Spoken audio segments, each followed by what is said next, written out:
Bismillahirrahmanirrahim. Assalamualaikum warahmatullahi wabarakatuh. Alhamdulillah nahmaduhu wa nasta'inuhu wa nastahdihi wa nastaghfiruh. Wa na'udzu billahi min shururi anfusina wa min sayyiati a'malina. Man yahdihillahu fala mudilla lahu wa man yudlil fala hadiya lahu. أشهد أن لا إله إلا الله وحده لا شريك له وأشهد أن سيدنا محمدا عبده ورسوله اللهم صل وسلم وزد وبارك على سيدنا محمد عبدك ورسولك النبي الأمي وعلى آله وصحبه أجمعين سبحانك لا علم لنا إلا ما علمتنا إنك أنت العليم الحكيم رب اشرح لي صدري ويسر لي أمري واحلل عقدة من لساني يفقه قولي أما بعد الحمد لله ثم الحمد لله.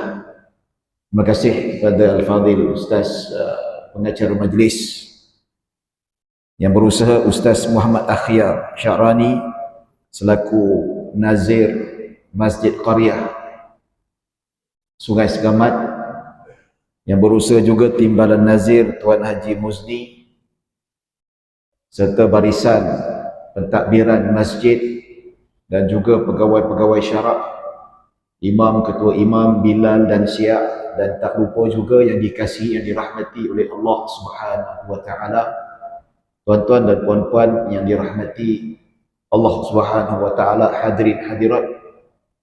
Alhamdulillah, gembira saya pada hari ini untuk pertama kali diberi peluang untuk berkongsi sedikit ilmu yang tidak seberapa pada malam ini mengenai peristiwa Isra' dan Mi'raj.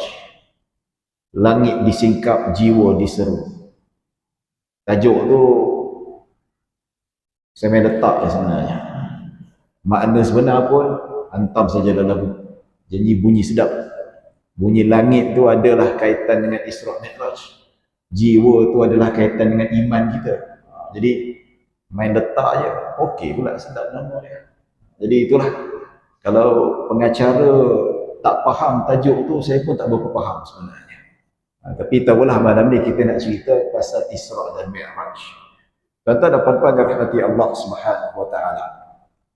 Saya pernah ceramah di hadapan cikgu-cikgu, termasuklah cikgu sains, masa tu dekat Institut Aminuddin Baki, dekat Genting Island. Jadi ada seorang cikgu perempuan ni, bijaklah, nampak cara dia bertanya tu bagus, dan dia nak tahu. Dia kata, Ustaz boleh cerita tak? Boleh tak macam mana kita nak cerita pasal Isra' dan Mi'raj ini dari segi sudut saintifik? Saya kata, bagus soalan ni cikgu, tapi saya cuba mencari jugalah. Kalau nak cerita memang saya tak mampu. Kedua, pernah juga ada orang nak ajak saya berforum dekat radio cerita pasal Isra' dan Mi'raj tentang saintifik. Saya kata saya tak setuju. Pertama, saya tak mampu, dan kedua, saya kurang bersetuju lah. Bukan tak boleh, kurang bersetuju dengan poin dan fokus tajuk nak dibincangkan, iaitu boleh tak kita nak kaitkan do the event of Isra' dan Mi'raj compatible, sesuai tak dengan the understanding of science knowledge. Cakap orang putih sikit lah. Jadi kalau kita nak kata compatible dengan sains, saya kata pertama, saya kurang setuju. Kedua, macam tak kena lah. Pertama, sebab saya tak tahu juga. Jadi bila sebut pasal ni tuan-tuan, kalaulah Isra' dan Mi'raj ini boleh kita bahaskan dari segi sudut saintifik, saya rasa dia tak ada benda pelik. Dia tak ada benda yang kita kata wow, biasa. Macam contoh, saya pergi ke London 14 jam naik kapal terbang. Biasa. Sebab saintifik. Saintifik pasal apa? Dengan teknologi zaman sekarang ni memang boleh sangat. Pergi Los Angeles 22 jam non-stop. Kematu punggung tu duduk 22 jam naik kapal terbang. Jadi orang dengar, no wonder tak ada something yang amazing, tak ada benda yang kita kata mencari adat. Kalau itu boleh dibahaskan dari segi sudut Isra' dan Mi'raj, dari segi sudut compatible dengan the understanding of the science knowledge, saya rasa dia tidak menjadi kontroversi besar pada zaman Nabi SAW dekat Mekah, yang menceritakan, yang menghayati cerita itu kepada penduduk Mekah, peristiwa Isra' dan Mi'raj. Jadi tuan-tuan dan puan-puan dirahmati Allah Subhanahu wa taala, sebab dia tak masuk akal, sebab dia mencari adat. Sebab dia mencari adat lah, maka kalau kita lihat Nabi ditertawakan, Nabi dihina, Nabi diejek oleh kafir Quraisy di Mekah ketika itu. Dia kata Muhammad ni tak betul, wa iyadzubillah. Sedangkan Nabi sewaras-waras manusia. Jadi tuan-tuan dan puan-puan dirahmati Allah Subhanahu wa taala, peristiwa Isra' dan Mi'raj ini bukan ukuran dari segi sudut akal dan logik, tetapi dia adalah satu penggambaraan langit ataupun penggambaran spiritual. Spiritual ni dalaman, rohani, yang mana dia merupakan satu ujian terhadap akidah umat Islam. Kalaulah peristiwa Isra' dan Mi'raj itu boleh dirungkai, macam kita pergi ke London naik kapal terbang, kita pergi ke Argentina naik kapal terbang, dia takkan jadi isu besar. Selepas Nabi menceritakan peristiwa ini, apa terjadi? Bukan saja Nabi dihina, bukan saja Nabi dikutuk, tapi ada sebahagian orang Islam yang murtad. Sebab benda tak masuk akal, benda yang pelik, benda yang lain. Apa ni? Satu malam naik langit ketujuh, Sidratul Muntaha, in the same night, malam yang sama juga turun ke bumi. Nampak? Jadi itulah tuan-tuan dan puan-puan dirahmati Allah Subhanahu wa taala. Isra' dan Mi'raj, peristiwa mencari adat. Istilah. Kalau terjemahkan dalam bahasa Melayu, magic. Bahasa Arabnya mukjizat, karamah. Macam tu. Mencari adat ni dia berlawanan dengan adat. Perkara yang seimbang dengan adat, kalau kita jalan, kita pijak permukaan air, tenggelam. Pergi swimming pool, pergi laut, pijak permukaan air yang dalam, tenggelam. Itu benda yang seimbang dengan adat kita. Tapi yang mencari adat, pijak permukaan air, dia berjalan. Mencari adat, terjun tingkat 10, terbang macam Superman. Itu mencari adat.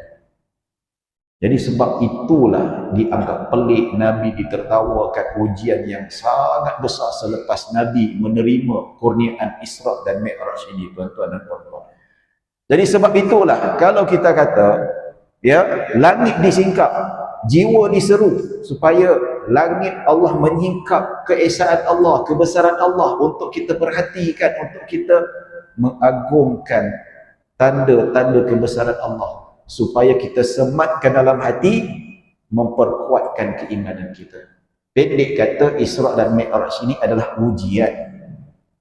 Ujian kepada sahabat-sahabat Nabi ataupun orang yang dah masuk Islam setelah Nabi berdakwah selama 10 tahun. Yang Islam, maka disitulah Nabi tahu siapa yang lawan, siapa yang kawan, siapa yang kuat imannya, yang siapa yang tak kuat imannya.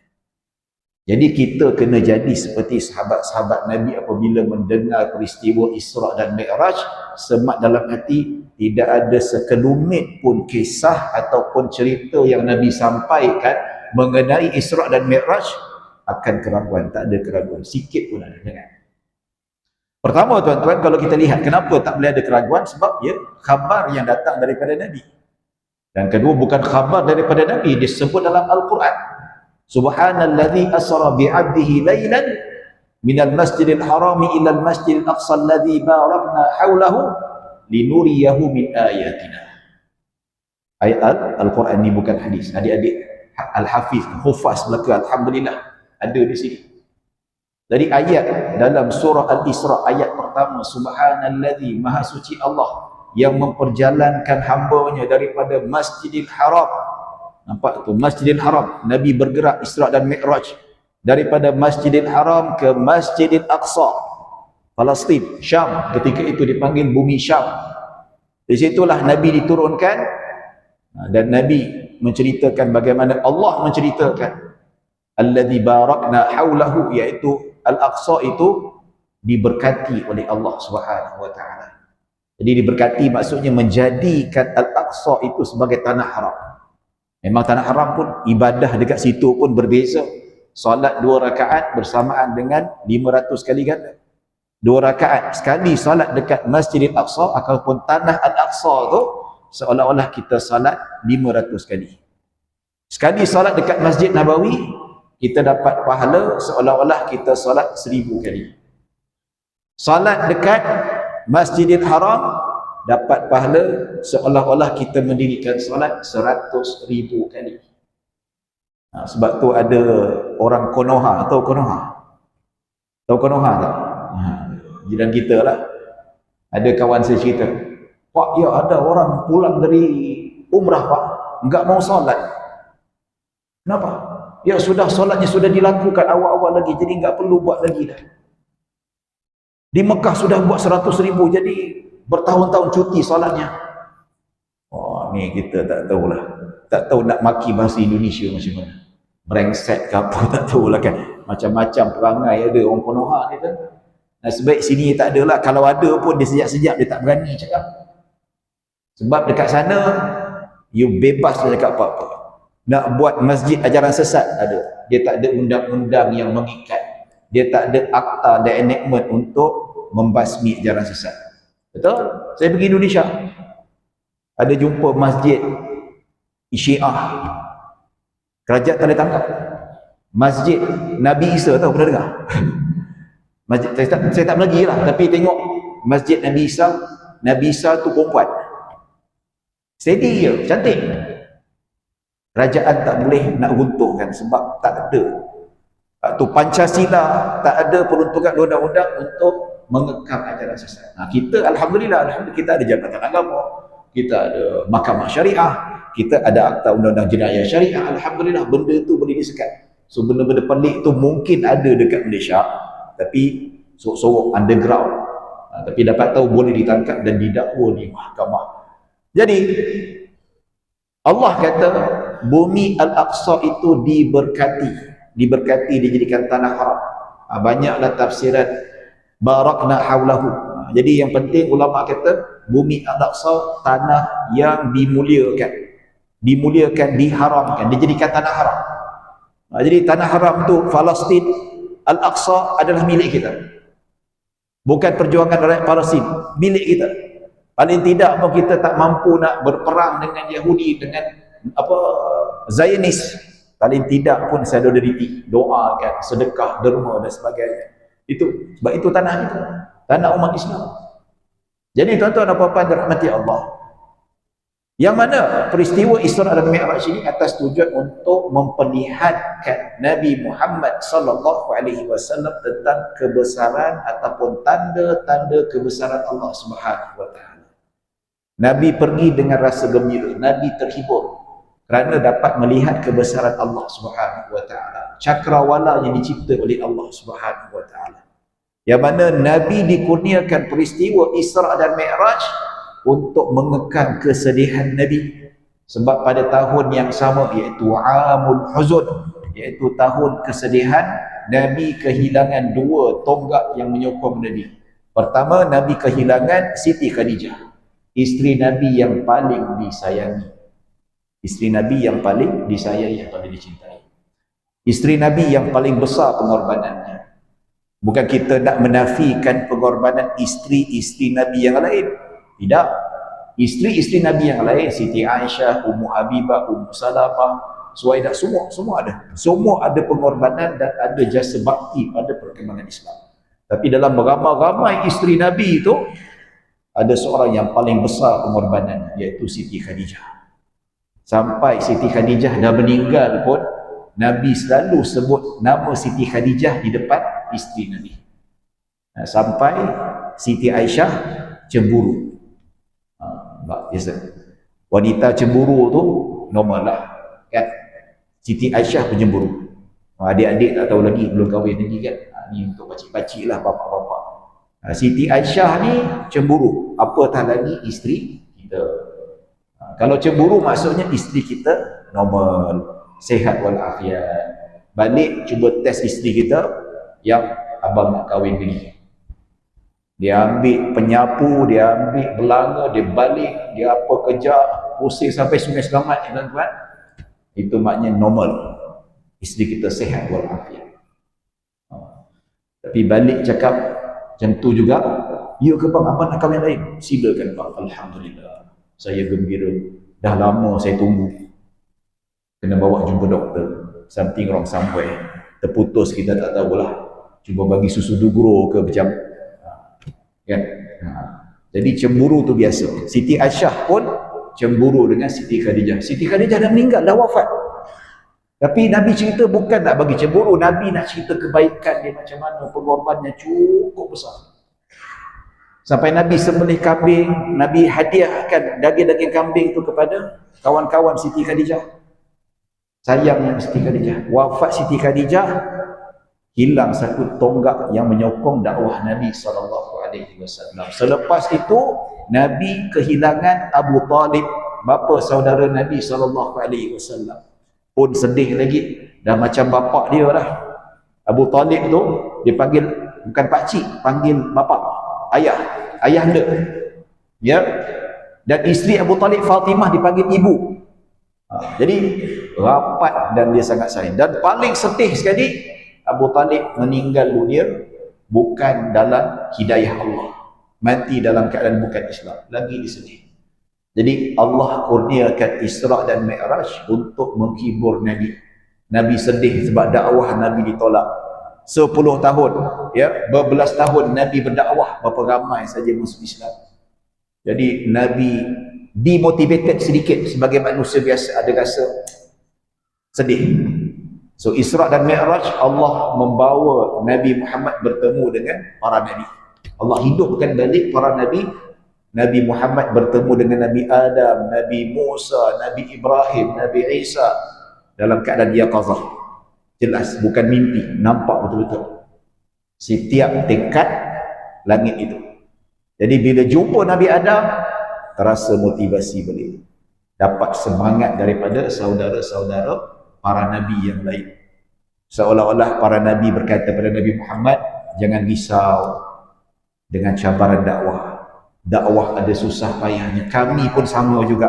Kalau kau rasa susah, kami pun sama juga. Nabi Musa berkata, oi, umat kau ni kira okey lagi. Umat kau ni okey lagi. Umat aku, Bani Israel, ya Allah, dia punya degil tu, oh, subhanallah, nak cakap apa. Jadi tuan-tuan, Nabi Muhammad pun dapat naik atas, dapat wahyu 50 waktu salat. Akhir sekali dapat diskaun 5%. Dapat jadi 5 waktu. Itu pun atas nasihat Nabi Musa alaihissalam. Naik lagi, minta kurang sampai jadi 5. Dan dalam hadis Nabi Musa kata naik lagi minta kurang. 5 tu Nabi Musa sarankan lagi minta kurang. Tapi Nabi kita Nabi Muhammad kata, aku segan lah nak minta lagi, cukuplah 5 cukuplah. Pun dah just nice, Nabi kata. Itu pun ada orang cakap, apa salah Nabi tak naik lagi ya? Kan best Nabi naik lagi, kan lagi kurang 5 jadi 3 ke, jadi 2 ke. Dalam hati ni memang pemalas betul. Ya. 5 tu okey lah. Nak sikit macam mana lagi? Jangan kata 5, jangan kata 3. Kalaulah solat itu hanya difardukan sekali sehari, agak-agak semua umat Islam solat tak? Tak juga. Jangan kata yang seminggu sekali itu salat Jumaat, berapa ramai yang tak salat? Berapa ramai yang menyorok dekat store? Berapa ramai yang menyorok dekat kereta? Berapa ramai? Ya, jangan kata seminggu sekali. Yang setahun 2 kali solat raya pun berapa ramai yang tak solat? Duk sibuk makan ketupat, duk sibuk makan tidur lagi pagi-pagi tu. Ramai. Jadi Allah dah tetapkan dah. Allah dah tahu dah dari azali lagi, sebelum kita dijadikan. Allah tahu 5 tu memang untuk kita. Dan rahmat Allah Subhanahu wa taala yang cukup luas, 5 waktu pahala macam 50 waktu. Itu ringkas cerita Nabi sampai ke Sidratul Muntaha. Jadi pendek kata, peristiwa Isra dan Mi'raj disebut dalam Al-Quran, disebut dalam hadis. Peristiwa Isra jelas disebut dalam Al-Quran. Mi'raj disebut dalam hadis Nabi SAW dengan sanad yang masyhur dan mutawatir. Jadi sebab itulah ulama kata Sesiapa yang mengingkari peristiwa Isra' dan Mi'raj kafir. Sebab apa dia menolak Al-Quran? Al-Quran ni kalau kita ingkari satu makna, satu huruf, kafir. Tolak satu ayat, kafir. Kalau kata Isra' dan Mi'raj ni tak ada rekaat, kafir. Walaupun dia tak mengaku, murtad. Dia kata Isra' dan Mi'raj ni tak ada, wal'iyadzubillah, kita kata awak kafir. Saya tak mengaku pun keluar Islam. Saya tak kata pun saya sembah berhala. Saya tak kata pun saya masuk agama Kristian. Kenapa kata murtad? Tak perlu nak mengaku masuk agama lain. Tak perlu isytihar murtad. Cukup melakukan perkara-perkara yang membatalkan akidah, kafir. Apakah perkara yang membatalkan akidah? Banyak. Salah satunya mengingkari Al-Quran, ataupun mengingkari salah satu kebenaran dalam Al-Quran, kafir. So you ingkar Isra' Mi'raj, you ingkar salah satu kebenaran yang disampaikan oleh Allah dalam Al-Quran, kafir. Jadi benda-benda macam ni dia sebenarnya kita boleh fikir tak, adakah orang Islam yang tak percaya Isra' Mi'raj? Ada tak? Zaman moden ni jangan main-main. Kita boleh tengok, saya sebelum pergi ke dunia akademik, saya lama di Jabatan Otoriti Agama di wilayah Perak. Kat Jabatan Mufti 5 tahun pun. Macam-macam cerita. Liberal, Melayu etis. Dah dengar? Melayu etis. Mata saya tengok. Video. Kumpulan. Orang Melayu etis, tak percaya Tuhan. Ada orang screenshot dekat saya. Ada satu status yang ditulis dekat akaun X. Dulu disebut Twitter.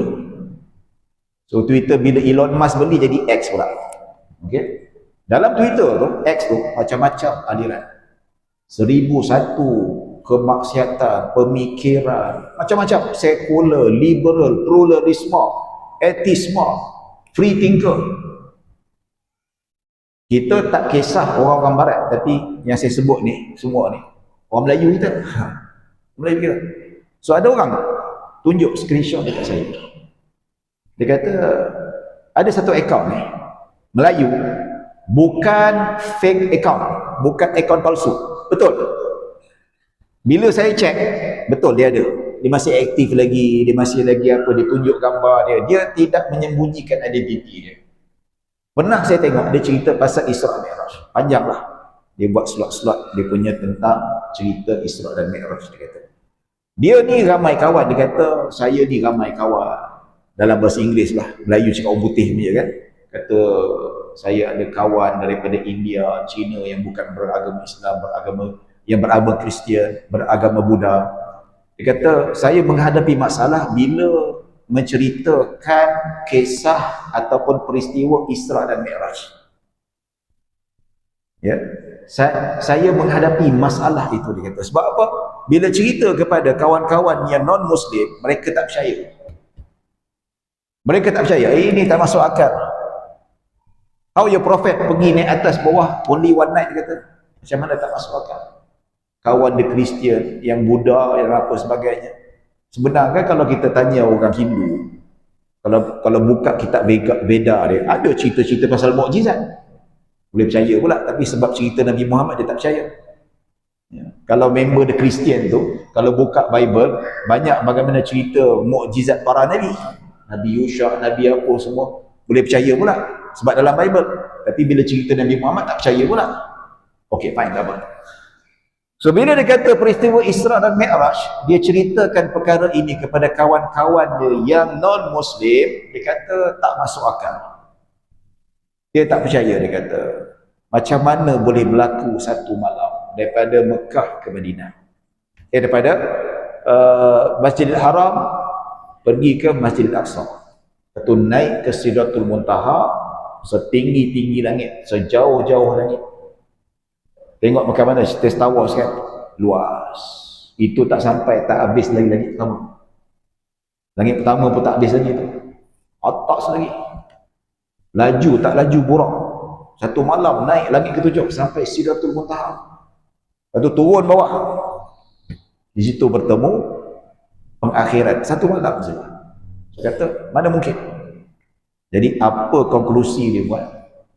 Dia kata dekat Twitter tu dia tulis, saya ambil keputusan, bagi saya peristiwa Isra' dan Mi'raj ni memang ada, tetapi dia berlaku secara mimpi. Maksudnya Nabi melalui proses Isra' dan Mi'raj bukan realiti tetapi mimpi. Bila saya baca balik, Allah Akbar. Kalau mimpi tuan-tuan, dia ada hebat ke? Mimpi ni anything can happen, semua boleh berlaku, betul tak? Pernah mimpi jadi Superman? Ultraman, pernah? Okay. Mimpi, apa benda boleh berlaku, semua. Ya? Mimpi jadi Superman, boleh terbang. Saya ingat lagi, saya pernah mimpi. Bangun tidur, apa benda lah saya mimpi. Mimpi macam mana? Saya pergi swimming pool berenang. Satu hari saya berenang. Ini dalam mimpi, saya berenang dalam swimming pool. Kemudian saya menyelam. Saya menyelam dalam swimming pool, tiba-tiba saya nampak kawan saya berada dalam swimming pool. Dia buat apa? Ada meja, ada kerusi, dia duduk, minum teh tarik. Dalam swimming pool.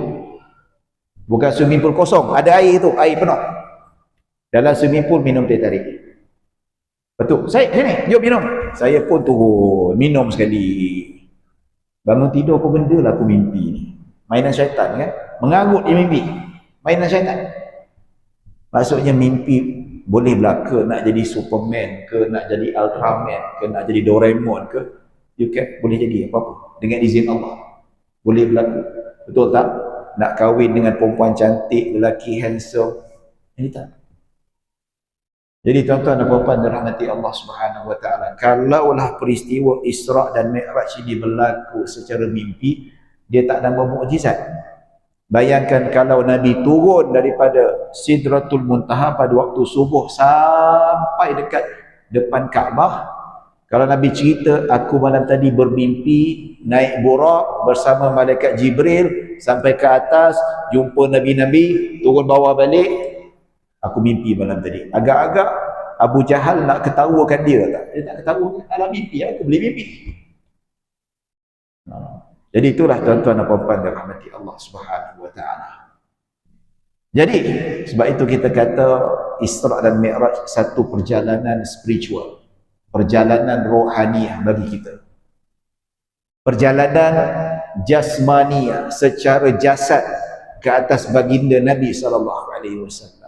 Tetapi bagi kita dia adalah perjalanan spiritual untuk memperkasakan jati diri. Jangan jadi orang yang terlalu mengagungkan sains. Ya, kita perlukan sains nanti. Tak semua benda kita boleh sains dengan dia. Betul? Saya ahli jawatan kuasa fatwa.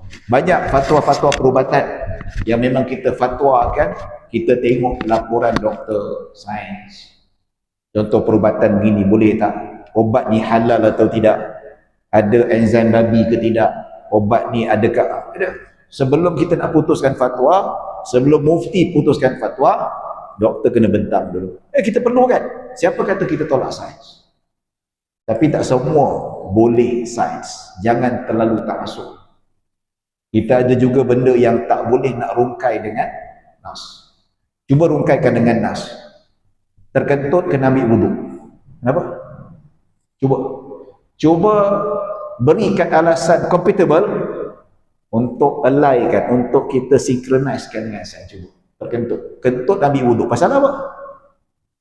Patut terkentut, basuhlah punggung tu. Kenapa nak ambil wuduk? Basuh punggung lebih logik, betul tak? Kan? Tapi tak, sebab apa? Kita setia dengan nas, kita setia dengan perintah Allah, kita setia dengan perintah Nabi. Nabi kata terkentut ambil wuduk. Match dengan sains atau tidak, takkan cerita lah, tak kira. Yang penting Nabi cakap, kita ikut. Itu betul tak? Betul. Jadi macam-macam. Kalaulah katalah sungai Sekamat ni tak ada air, sungai pun kering, tak ada air. So nak berwuduk pakai apa? Fatayammamu sa'idan tayyiban, dengan debu. Apa saintifik dia? Kalau ikut logik lah, bertayamum dengan debu tu lagi kotor, betul tak? Wuduk ni untuk membersihkan muka kita. Kalau kita kata, kenapa kita berwuduk sebelum solat? Hikmahnya, bersih muka kita, tangan kita bersih, Ya, mulut kita bersih, hidung kita bersih. Jadi maksudnya kesediaan kita nak bertemu Allah dalam keadaan yang bersih. Itu hikmah, dapat kita rungkai hikmahnya. Tapi tayamum cantis mana? Itu disebut dalam Al-Quran, bukan hadis, tak boleh tolak. Jadi kalau bertayamum bukan lagi bersih, lagi kotor adalah tuan-tuan. Betul tak? Tapi itu kita kata tak semua benda boleh kita rungkai dengan sains. Sebab tu Sayyidina Ali kata, kalaulah agama ni akal semata-mata, sudah tentu sapu di bawah khuf lebih utama daripada sapu di atas khuf. Faham tak? Kita belajar fiqah kan? Sapu di atas khuf, sapu di atas kasut kulit sebagai gantian basuhan kaki. Ya, dalam hadis jelas Nabi sapu di atas khuf. Kenapa Nabi tak sapu kat bawah? Kata Sayyidina Ali, kalaulah agama ni logik semata-mata, sapu di bawah khuf, di bawah tapak tu, itu lebih utama. Sebab yang bawah yang kotor. Bawah lebih layak untuk disapu. Kenapa di atas? Sebab itu agama tak semesti dengan logik. Ada benda boleh kita cerita pasal logik, tak ada masalah. Ada, memang ada, boleh, no problem, tak ada masalah. Kan? Sebab tu bila kita tanya, apakah hukum makan babi? Haram, semua tahu. Ijma' ulama' haram. Tapi bila ditanya, kenapa babi itu haram dimakan? Oh, babi haram dimakan sebab ada bakteria, ada virus, penyakit yang berbahaya. Siapa makan boleh mengundang sakit, memudaratkan tubuh badan. Lepas tu babi ni makan benda kotor, dia pun najis pun dia makan. Kemudian babi ni suka duduk dekat tempat kotor. Tidur kat lumpur tuan-tuan. Lumpur tidur, nama macam tu. Dia kata sebab itu babi diharamkan. Jadi bila kita kata macam mana kalau lagi 10 tahun pakar food scientist jumpa satu vaksin, apabila disuntik dalam tubuh babi, bakteria, virus semua mati. Dan babi ketika itu tak makan benda kotor, dia makan benda sihat semua. Babi tak makan najis, tak makan muntah, tak makan dedak, dia makan Pizza Hut, Domino's Pizza dia makan. Ya. Lepas tu babi tu tak duduk tempat kotor, duduk atas sofa, tengok Netflix. Katakanlah, ya, pakar pemakanan kata 10 tahun akan datang, katakanlah babi adalah makanan yang lebih sihat sebab disahkan tidak ada lagi bakteria.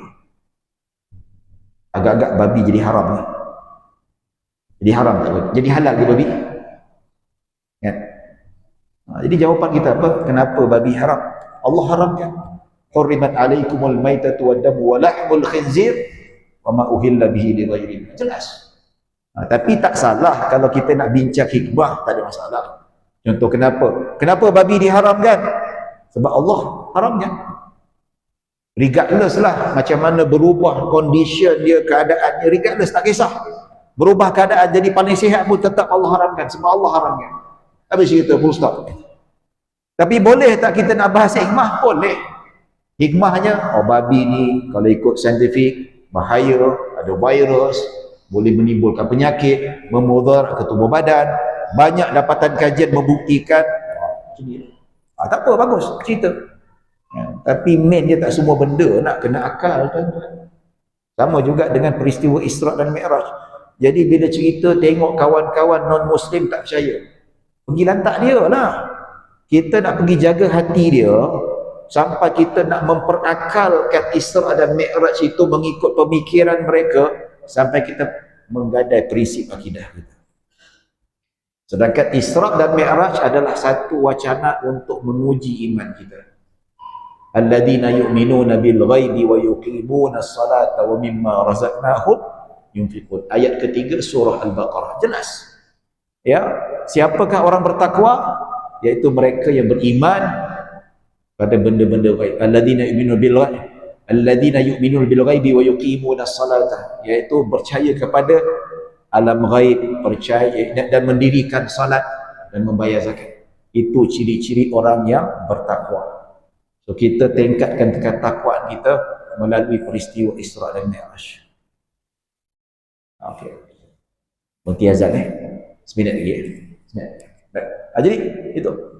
Jadi ni nak kawan tak apa, kawan non muslim. Kita pun ada kawan, saya pun ada kawan. Kawan non muslim. Kawan tak apa, kita duduk dekat negara majmuk. Chinese, Indian, tak apa, kawan. Bagus. Ramaikan kawan. Nak kawan dengan non muslim pun silakan, lagi bagus. Mana tahu kita kawan, boleh tunjuk contoh baik, dakwah kepada mereka. Kan? Bagus. Tapi jangan sangat nak jaga hati kawan non muslim ni gadai prinsip. Okey, bagi saya Isra Mi'raj ni mimpi saja. Allahu Akbar. Kalau tidak, dia tak ada benda yang sangat pelik dan tidak menjadi satu benda yang mencari adat. Jadi tuan-tuan dan puan-puan dan dirahmati Allah Subhanahu wa taala. Jadi itulah tuan-tuan dan puan-puan dirahmati Allah. Tapi bila dia memang kita tak nafikan, agak mencabar kita nak cerita pasal Isra dan Mi'raj. Jadi macam mana kita nak berdakwah kepada non muslim? Kalau nak berdakwah kepada non-muslim, jangan cerita Isra Mi'raj dulu. Siapa suruh cerita pasal tu kan? Ceritalah keesaan Allah. Logik bagaimana Allah itu satu. Allah itu tidak beranak, tidak diperanakkan. Tak ada. Benda macam tu. Ni masuk Islam, cerita Isra Mi'raj. Memang tak percayalah dia orang. Kan? Nak ajak orang masuk Islam, sunat memang tak nak masuk Islam. Orang masuk Islam, dah besar gajah, dah umur 40-an, 50-an, masuk Islam. You kena sunat tau. Tak jadi masuk Islam.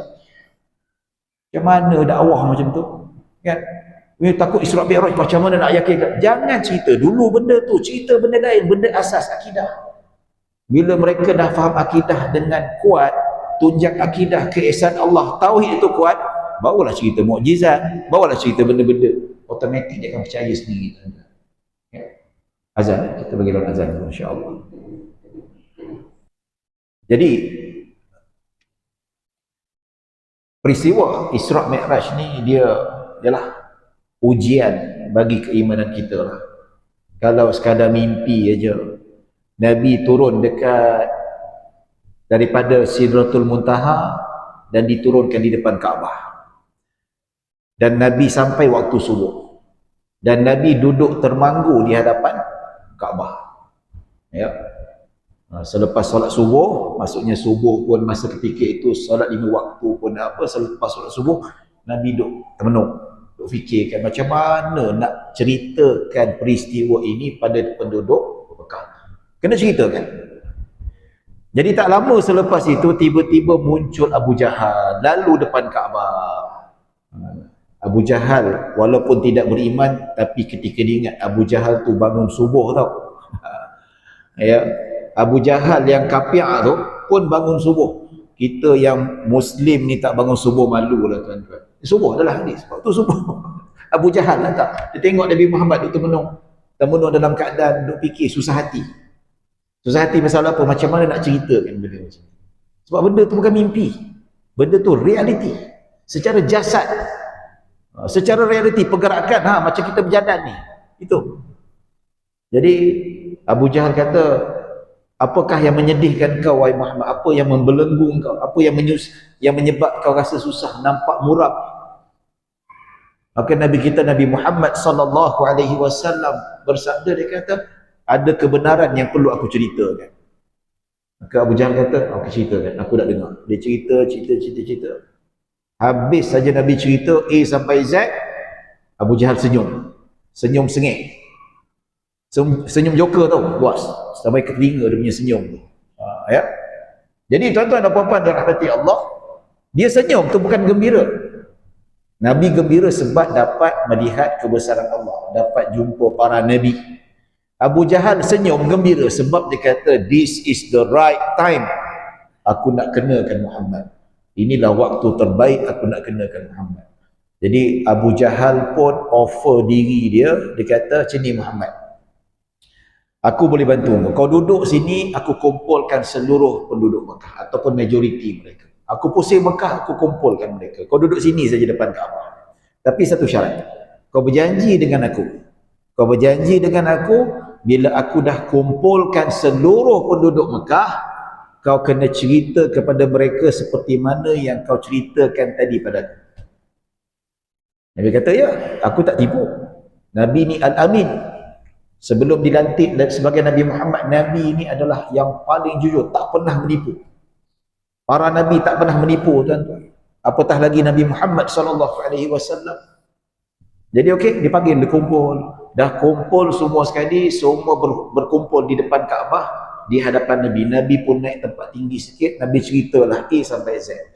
Habis saja cerita, Nabi ditertawakan, Nabi dihina, macam-macam penghinaan dilontarkan kepada Nabi Muhammad sallallahu alaihi wasallam. Tak cukup itu lagi, Nabi dihina. Dan ada yang lebih menyedihkan, ada orang Islam yang murtad. Sedihlah Nabi. Tapi Nabi fikir balik, ada hikmahnya. Dari situlah berlakunya peristiwa Isra' dan Mi'raj. Maka dapat dibezakan siapa yang kawan, siapa yang lawan. Siapakah sahabat sejati yang berjuang dengan Nabi SAW? Itulah para sahabat yang tidak keluar daripada Islam. Percaya 100% apa yang dibawakan oleh Nabi Muhammad SAW. Kalau tak cerita benda macam ni, macam mana Nabi nak bezakan yang betul-betul sahabat sejati, yang imannya kuat, berbanding yang iman tak kuat, yang satu hari nanti akan jadi api dalam sekam, akan jadi musuh dalam selimut. Dan sebab iman tak kuat. Itu hikmah ni. Jadi ada masyarakat Quraisy kata, Muhammad, kalau betul lah engkau terbang naik ke langit ketujuh, cuba kau angkat kaki sebelah. Angkat kaki sebelah. Nabi pun angkat. Okey, angkat yang sebelah lagi, tanpa menurunkan yang first tadi tu. Terapung macam ni. Mana boleh? Tak boleh, sebab mukjizat ni bukan boleh diminta sesuka hati. Itu kurniaan Allah. Allah bagi kepada para Nabi mengikut kesesuaian, bukan all the time, bukan setiap masa.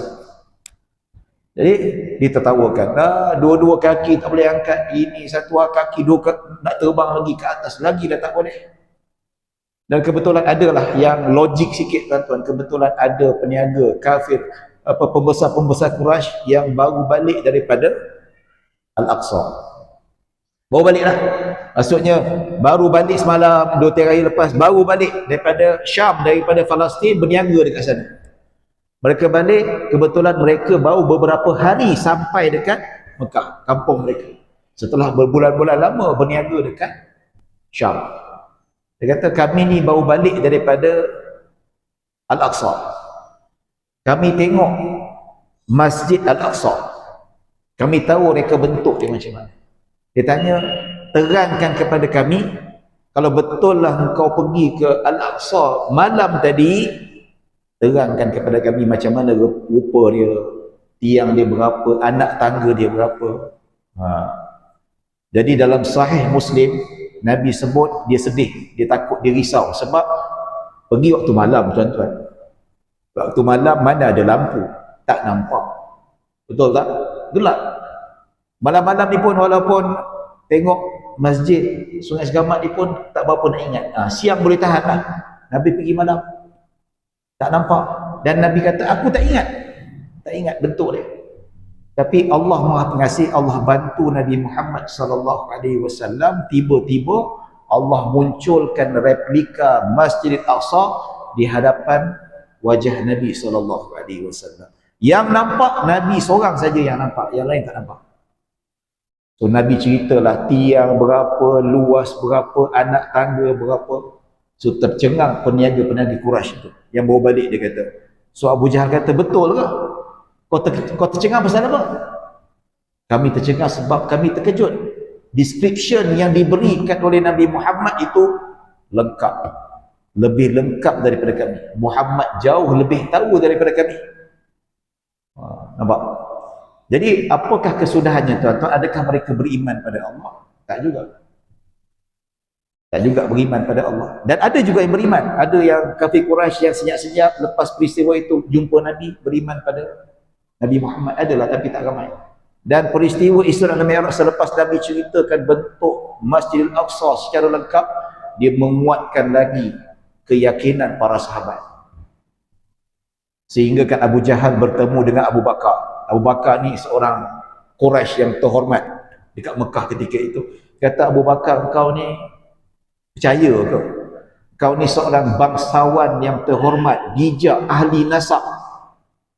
Adakah kau percaya karut marut daripada Muhammad ini? Apa kata Sayyidina Abu Bakar? Dia kata, aku percaya. Ada benda yang lebih besar aku percaya. Apa dia? Iaitu wahyu yang malaikat Jibril bawa atas perintah Allah Subhanahu wa taala turun kepada Nabi Muhammad sallallahu alaihi wasallam. Itu yang pertama sekali aku percaya, dan aku percaya sampai sekarang. Apatah lagi peristiwa Isra dan Mi'raj, lagi aku percaya. Wahyu yang datang daripada langit dibawa oleh malaikat Jibril jumpa Nabi, itu lagi besar. Itu boleh aku percaya. Apatah lagi Isra dan Mi'raj, lagilah aku percaya. Sebab itulah Nabi Muhammad menggelar Abu Bakar sebagai As-Siddiq. As-Siddiq maksudnya apa? Orang yang benar-benar membenarkan Nabi Muhammad, yang sangat membenarkan Nabi Muhammad. Tidak ada sekelumit keraguan atas apa saja yang diceritakan oleh Nabi Muhammad sallallahu alaihi wasallam. As-Siddiq. Sehingga kan kata Nabi Muhammad, jika ditimbang iman Abu Bakar dengan iman seluruh manusia, ditimbang. Tahu timbang adik, timbang? Yang Barisan Nasional tu, dacing tu. Kena sebut BN. Barisan Nasional. Anak saya tak tahu. Gen Z kan? Kata dacing. Dacing apa? Dacing apa tu? Tak tahu. Alah, Barisan Nasional. Oh, okey. Dacing. Budak-budak sekarang ni dia tahu timbang digital je, Ustaz. Yang tu tak tahu pun. Kan? Sebut BN baru tahu. Dia bukan cerita politik, tak ada. Nanti marah pula. Ya, tak ada kaitan politik, nak kasih nama lah, ditimbang. Timbang berat iman Sayyidina Abu Bakar berbanding dengan iman kita semua. Nak cerita tingginya iman Sayyidina Abu Bakar. Sebab tu peristiwa Isra dan Mi'raj tak boleh cerita logik, kan? Dia bukan logik, dia nak uji keimanan kita, iman atau tidak. Kalau kita ada sekelumit ragu-ragu pada Isra dan Mi'raj, kena muhasabah. Baca sirah balik, baca hadis balik, bagaimana ulama menapis hadis, bagaimana, ya, kena baca balik lah, kena, jangan ada sekelumit. Itu Allah nak uji. Kalau ada keraguan, buang jauh-jauh, itu hasutan syaitan. Betul ke kau percaya Isra Mi'raj? Buang jauh-jauh. Istighfar banyak-banyak. Jangan duk bawa cerita macam tu. Jangan duk dengar orang macam ni, baik. Jadi sebab itu peristiwa Isra dan Mi'raj ini adalah medan menguji keimanan kita. Kalau kita beriman 100%, tidak goyah sedikit pun, insya-Allah itu tanda ketinggian iman kita. Apatah lagi zaman sekarang ni zaman penuh dengan cabaran. Sebab itulah bila Nabi ceritakan tentang sifat bentuk Masjidil Aqsa yang lengkap selengkap-lengkapnya, adakah menyebabkan mereka yang degil ini beriman pada Allah, beriman kepada risalah Nabi Muhammad? Tak juga. Nabi tetap dituduh. Oh, Muhammad tahu macam mana dia tahu? Wah, dia hantar jin, hantar sihir. Sebab tu dia tahu macam mana mereka bentuk Masjid Al-Aqsa. Oh, degil betul. Nabi dah bawa hujah dah. Peniaga tu kata betul. Nabi cerita tu betul. Itulah Masjid Al-Aqsa. So Abu Jahal and the team kata dia pakai sihir, dia hantar jin. Jin yang datang bagi tahu bentuk macam mana. Mereka sendiri menolak kebenaran. Khatamallahu ala qulubihim wa ala sam'ihim wa ala absarihim gishawah. Allah tutup hati mereka, Allah tutup telinga mereka, Allah tutup mata mereka daripada menerima kebenaran, sebab mereka sendiri yang menolak kebenaran itu. Sebab itulah kalau kita lihat dari segi sudut benteng keimanan, perlu kita menelusuri dan mengambil inspirasi daripada akidah para sahabat. Ya, dalam keadaan mereka dalam keadaan sangat minoriti dekat Mekah. Lepas tu Nabi cerita mereka tetap setia pada Nabi dan mempercayai kepada Nabi Muhammad sallallahu alaihi wasallam. Sebab tu bila kita nak dakwah non-Muslim, kita jangan cerita benda macam tu. Kita cerita pasal keimanan, kekuasaan Allah, keesaan Allah. Bila mereka dah yakin pada Allah, mereka mesti percaya punya Isra Mi'raj. Sebab tu saya kata Isra dan Mi'raj ini dia hanya mencari adat. Dia hanya tidak seimbang dengan adat kita. Tapi dari segi sudut akal fitrah manusia, fitrah Islam, masuk akal. Kenapa kita boleh percaya pada Isra Mi'raj? Sebab kita beriman pada Allah. Kita beriman pada apa yang Nabi sampaikan. Nabi sampaikan Allah Maha Berkuasa, tidak ada batasan dan tidak ada siapa yang boleh stop kuasa Allah. Kuasa Allah tidak terbatas, sedangkan kuasa kita sangat terbatas. So bila kita kata Allah tu qadirun ala kulli syai', Allah ala kulli syai'in qadir. Allah Maha berkuasa atas segala-galanya. Setakat Isra dan Mi'raj, piece of cake, kun fayakun, simple saja sebenarnya. So kalau akal fitrah kita boleh terima Isra Mi'raj sebab dia masuk akal. Tapi kalau bukan akal fitrah memang tak akan terima, seperti mana kafir Quraisy menolak peristiwa Isra dan Mi'raj itu selama-lamanya. Ya tuan-tuan dan puan-puan rahmati Allah Subhanahu wa taala, lebih-lebih lagi seperti mana saya sebut, zaman sekarang ni zaman penuh fitnah. Anak-anak muda kita diuji dengan pelbagai ideologi yang pelik-pelik. Seperti mana saya sebut, sebelum ini saya pernah bertugas di otoriti agama. Ya, saya pernah di Jabatan Agama Selangor, pernah di Jabatan Mufti, dan saya pernah dipertontonkan ada satu NGO datang ke pejabat jumpa Sahibul Samah Datuk Mufti ketika itu. Masa tu bukan Mufti sekarang ni, Mufti Datuk Longan. Ada satu NGO, ada ahli akademik dan aktivis-aktivis yang mana mereka menubuhkan satu NGO, saya tak nak sebut nama dia, dan NGO ini full sponsored oleh salah seorang sultan Melayu dekat Malaysia ni. Satu NGO ni dia ditugaskan oleh salah seorang sultan Melayu dekat Malaysia ni tuan-tuan, untuk membantu Jabatan Agama untuk membasmi golongan-golongan songsang, termasuklah golongan-golongan etis, liberal dan sebagainya. Ini sultan yang sponsor. Sultan yang orang duk kutuk tu, kalau khutbah Jumatan angkat tangan, sultan tu lah yang duk sponsor tu, yang keluar duit, duk fikir pasal umat Islam. Kita ni duk termakan fitnah, sultan jahat lah, sultan ni lah, apa semua. Ya, kita tak tahu bagaimana dia nak mempertahankannya. Betul tak? Jadi sultan ni ada kelemahan, bukan maksum. Betul tak? Kita pun tak maksum. Biar cerita lah, kita tak cerita pasal sultan. Jadi dia bawa satu video. NGO ni bagus, dia boleh menyelidak masuk satu kelab orang Melayu yang mana golongan-golongan etis dalam rumah Allah. Saya bersumpah atas nama Allah, video tu saya tengok, cerita balik dengan Datuk Rahman, dia tengok, ya Allah, takut. Sekumpulan video tu dia berjaya ambil video sekumpulan masyarakat ataupun pemuda-pemuda Melayu yang tidak percaya pada Tuhan, etisme.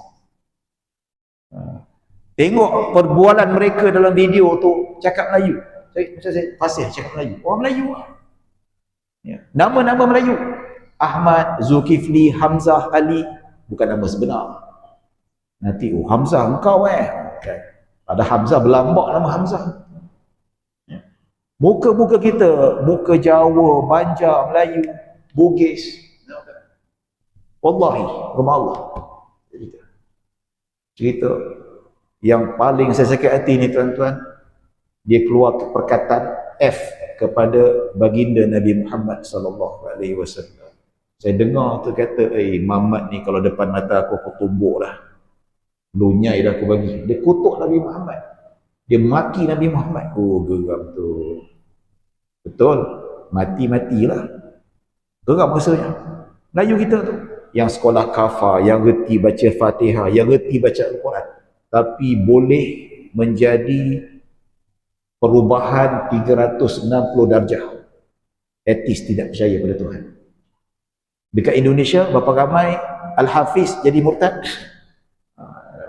Cabaran sangat besar. Benda ni semua boleh tahu ni tuan-tuan, kita boleh lah dekat internet ni banyak. Anak-anak kita ni terdedah 24 jam dengan internet. Dia buka YouTube. Tuan-tuan, dekat YouTube tu nak dengar forum apa? Kalau forum ceramah Ustaz Wadi Anwar, banyak tuan-tuan. Dalam YouTube juga ada ceramah etis, ceramah liberal, ada ceramah kutuk Tuhan, kutuk Nabi Muhammad, ada. Paling banyak sekali Indonesia. Oh, tu banyak. Tapi jangan tengok, jangan cari. Balik, jangan. Kalau tak kuat, jangan. Banyak. Saya boleh tunjuk, tuan-tuan. Boleh tunjuk. Sebab dulu saya Jabatan Mufti Wilayah, ada satu unit pemulihan akidah. Mana-mana ada masalah akidah di Mahkamah Wilayah Persekutuan, Mahkamah Syariah Persekutuan, contoh ada percubaan murtad ke, ataupun mereka ditangkap atas kesesatan akidah, mereka akan diarahkan mahkamah untuk melalui proses pemulihan akidah. Siapa yang kondak pemulihan akidah? Jabatan Mufti Wilayah. Kita ada pakar, tuan-tuan. Walaupun pakar bukan dalaman, tapi pakar banyak luar. Pakar macam Firdaus Wong, Brother Syakir kita panggil lah untuk kita pulihkan orang ni. Nampak? Jadi macam-macam cerita lah. Yang Melayu murtad, dulu istilah kita kata orang Melayu ni tak mungkin murtad. Ya. Jadi sekarang ni biasalah. Cuma mereka tak declare saja, sebab kalau mereka nak mohon murtad tak akan diluluskan oleh mahkamah. Setakat ni tak ada lah. Wilayah Selangor tak ada. Bahkan kalau Selangor, permohonan murtad ni ada jenayah syariah, boleh didakwa di mahkamah. Jadi kalau nak mohon murtad akan dihantar untuk pemulihan akidah. Masuklah. Try lah, the best. Ya. Jadi cabaran. Cabaran sebab tunjang akidah kita tak kuat. Dan kita takut sebab apa, yang dia orang ni yang saya tengok dalam video ni, muka innocent, muka yang nampak baik, muka professional, muka tak nampak muka penyangak. Muka handsome ni macam saya ni. Cik, perasan. Ya, muka normal. Boleh pakai jubah, boleh pakai baju Melayu, baju takin, pakai tie, pergi. Ya, baik-baik. Ya. Saya pernah ceramah dekat satu kementerian, ceramah, ialah dekat kementerian. Kebetulan saya cerita pasal LGBT, tuan-tuan. Ya. Saya balik ya tuan-tuan, dapat WhatsApp. Rupanya lelaki tu yang kerja dekat kementerian tu, dia WhatsApp saya. Kata, ustaz tak sepatutnya yang membidas golongan-golongan gay ni. Kesihan mereka, mereka ni ada perasaan juga. Saya kata, siapa ni? Tak apalah ustaz, ustaz tak perlu. Saya ada simpan mesej lagi sampai sekarang sini. Rupa-rupanya dalam kementerian yang saya ceramah tu ada gay. Dah lama buat benda macam tu. Dan alhamdulillah, saya ni masa dekat Jabatan Mufti, kita kerjasama dengan Majlis Agama Islam Wilayah. Majlis Agama Islam ni dia kondak zakat lah. Ya. Dan saya pernah terlibat juga dengan program pemulihan golongan-golongan maknyah ni. Ya, golongan-golongan gay ni yang nak kembali ke pangkal jaran. Ya, saya pernah pergi dekat satu camp tu, maknyah semua. Kata ustaz hari ni dengar ceramah Dr. Syed. Saya pun dengan datang ceramah. Maknyah semua ni. Saya duduk, dia pandang saya macam ni. Ya. Dia pandang saya lain macam. Ya. Geli aku tengok, ya Allah. Lepas ceramah tu duduk pakat-pakat nak bergambar dengan saya, pegang tangan saya. Oh ya Allah, nasib baik tak ada baldi aku muntah lah hujah. Keterampilan macam perempuan. Tapi muka macam dinding tuan-tuan. Tapi mereka nak berubah.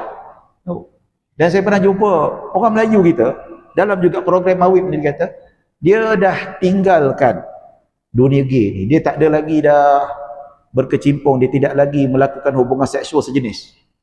Dia kata dia tak ada selera dengan perempuan. Dia kata, tapi alhamdulillah, saya dah beberapa bulan saya tak jumpa kekasih dia dan kami tak melakukan hubungan homoseksual. Kata bagus lah. Tapi satu saya tak boleh tinggalkan, iaitu video porno. Kata video porno tu apa? Homoseksual juga. Saya kata lebih kurang jugalah. Dia tengok video porno lelaki dengan lelaki.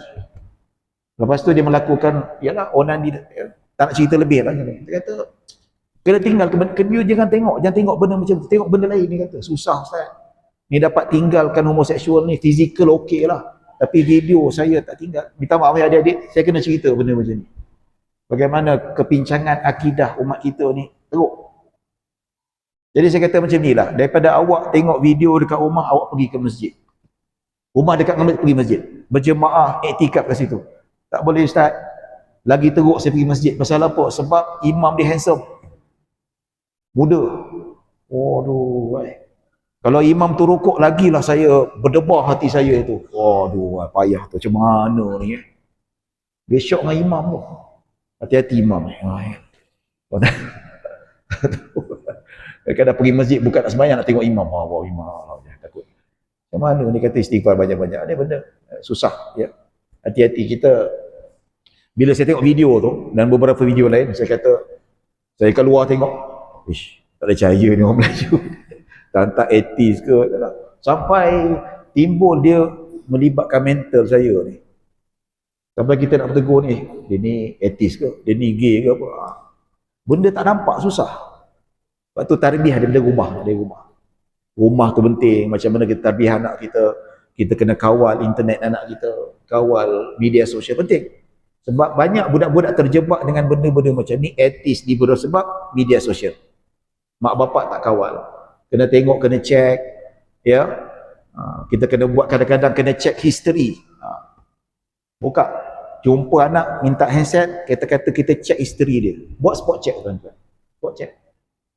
Anak marah-marah lah. Kata mana boleh ayah tengok ni, tak? Aku bayar bil. Kita check dia punya history dekat Google ke mana-mana ke, apa dia tengok tuan-tuan. Kat TikTok ada history tu, tengok apa dia tengok. YouTube ada history, apa dia tengok. Kita nak tahu, takut video tak senonoh, video liberal, kita tahu. Kita nak kekang supaya tidak menjadi lebih parah. Itu peranan sebenarnya. Jadi itulah tuan-tuan dan puan-puan dirahmati Allah. Nak cerita panjang-panjang lagi lah, tapi sebab masa pun terhad, jadi cukuplah kita berbicara sedikit, tak banyak pun sedikit pun, alhamdulillah. Tapi itulah beliau kata Isra' Mi'raj sebagai satu inspirasi akidah, inspirasi ketauhidan, memperkasakan akidah kita. Jadi jadikan Isra' Mi'raj ini bagaimana keimanan Sayyidina Abu Bakar dan para sahabat mengimani peristiwa Isra' dan Mi'raj itu sebagai inspirasi yang perlu kita bawa setiap hari, bukan bermusim sahaja. Ya. Jadi tengok muka anak kita ni, macam mana kita nak salurkan semangat Isra' dan Mi'raj pada anak-anak kita.